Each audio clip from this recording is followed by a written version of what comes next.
What's one of the biggest challenges with simulation-driven design? Let's talk about that next. So what are those challenges to simulation-driven design?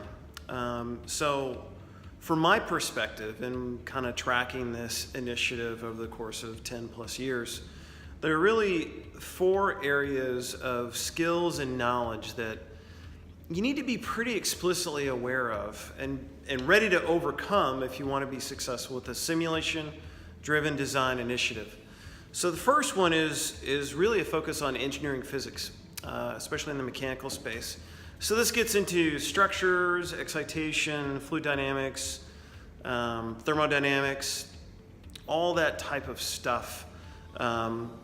If you want to be able to make good design decisions based on engineering physics, you got to understand engineering physics. So that's the first one. The second one is the simulation method. Now, traditionally, the answers that you get from an analysis, the quality of the answers that you get directly depend on how well you have employed the principles of the method that's being used.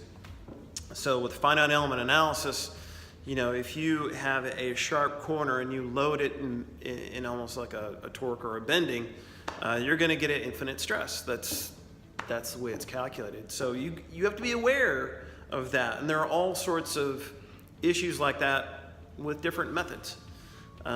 This has been mitigated to some extent by the rise of different types of simulation solutions, some that are templated, some that are kind of real-time analysis or simulation. So this one has been mitigated to some extent, but still you need to be aware of this as an issue and be ready to address it.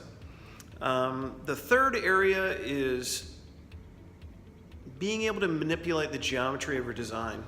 Right? So if you're going to use simulation to drive design decisions, you need to be able to make changes to the geometry of the design, and this means computer-aided design software.